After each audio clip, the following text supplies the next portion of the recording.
इसी घड़ी में 24 की जगह क्या आपने कभी 30 घंटे सुना है?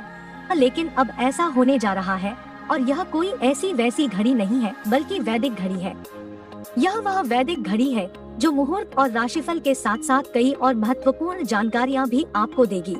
मध्य प्रदेश की धार्मिक नगरी उज्जैन के जंतर मंतर वेद्यशाला में यह वैदिक घड़ी 85 फीट ऊंचे टावर पर लगाई गई है। यह दुनिया की पहली ऐसी घड़ी है जो घंटे, मिनट और सेकंड के साथ साथ यह भी बताएगी कि सूर्योदय सूर्यास्त कब हुआ था। इतना ही नहीं, यह घड़ी पंचांग समेत 30 मुहूर्त बताएगी। इस वैदिक घड़ी में एक दिन में 24 नहीं बल्कि 30 घंटे होंगे। 48 मिनट का एक घंटा रहेगा। दरअसल धार्मिक नगरी उज्जैन को काल गणना का केंद्र माना जाता है। कालों के काल भगवान महाकाल की नगरी उज्जैन में वैदिक घड़ी महत्वपूर्ण जानकारी के साथ आम लोगों को वैदिक ज्ञान भी देगी। यह विश्व की पहली वैदिक घड़ी है। इस डिजिटल वैदिक घड़ी का प्रयोग पहली बार उज्जैन में किया जा रहा है। यह काफी आकर्षण का केंद्र होगा क्योंकि हर कोई इस वैदिक घड़ी को देखना चाहता है। इसमें समय देखने के साथ ही मुहूर्त, ग्रहण, संकृति और पर्व आदि की जानकारी भी मिलेगी। वैदिक घड़ी इंटरनेट, जीपीएस से जुड़ी होने से हर जगह के लोग इसका उपयोग कर सकते हैं। यह घड़ी मौजूद स्थान के सूर्योदय के आधार पर समय की गणना करेगी। इस घड़ी को मोबाइल और टीवी पर भी सेट किया जा सकेगा। वैदिक घड़ी में 1 बजे के स्थान पर ब्रह्मा लिखा हुआ है। इसका अर्थ यह है कि ब्रह्मा एक ही है, दूसरा कोई नहीं। 2 बजे के स्थान पर अश्विनौ लिखा हुआ है। अश्विनी कुमार 2 पुत्र हैं, नासत्य और दस्र। नासत्य सूर्योदय एवं दस्र सूर्यास्त का प्रतिनिधित्व करते हैं। 3 बजे के स्थान पर त्रिगुणा लिखा हुआ है, जिसका अर्थ है कि गुण 3 प्रकार के हैं, सतोगुण, रजोगुण और तमोगुण। जीव और प्रकृति 3 गुणों की ही होती है।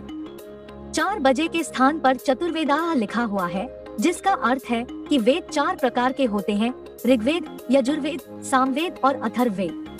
वेद ही हिंदुओं के धर्म ग्रंथ है, दूसरा कोई धर्म ग्रंथ नहीं। 5 बजे के स्थान पर पंच प्राणाः लिखा हुआ है, जिसका अर्थ है प्राण 5 प्रकार के होते हैं, अपान, समान, प्राण, उदान और व्यान। शरीर में यह मुख्यतः 5 प्रकार के प्राण स्थित होते हैं।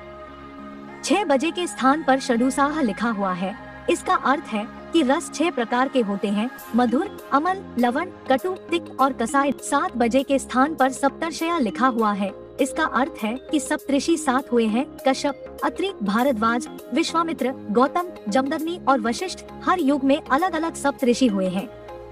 8 बजे के स्थान पर अष्ट सिद्धियाँ लिखा हुआ है। इसका अर्थ है कि सिद्धियाँ 8 प्रकार की होती है, अणिमा, महिमा, लघिमा, गरिमा, प्राप्ति, प्राकाम्य, इशित्व और वशित्व। 9 बजे के स्थान पर नवद्रव्याणि लिखा हुआ है। इसका अर्थ है कि 9 प्रकार की निधियाँ होती हैं, पद्म, महापद्म, नील, शंख, मुकुंद, नंद, मकर, कच्छप, खर्व। 10 बजे के स्थान पर दश दिशा लिखा हुआ है। इसका अर्थ है कि दिशाएं 10 होती है, पूर्व, पश्चिम, उत्तर, दक्षिण, ईशान, नैऋत्य, वायव्य, आग्नेय, आकाश, पाताल। 11 बजे के स्थान पर रुद्राय लिखा हुआ है। इसका अर्थ है कि रुद्र 11 प्रकार के हुए हैं, कपाली, पिंगल, भीम, विरूपाक्ष, विलोहित, शास्ता, अजपाद, अहिर्बुध्य, शंभु, चंड और भव। यह भगवान शिव के रूप है। 12 बजने के स्थान पर आदित्याः लिखा हुआ है। अर्थ यह है कि सूर्य 12 प्रकार के होते हैं, अंशुमान, अर्यमन, इंद्र, त्वष्टा, धातु, पर्जन्य, पूषा, भग, मित्र, वरुण, विवस्वान, सूर्य और विष्णु, वामन। यह ऋषि कश्यप और अतिथि के पुत्र हैं, जो देवता है।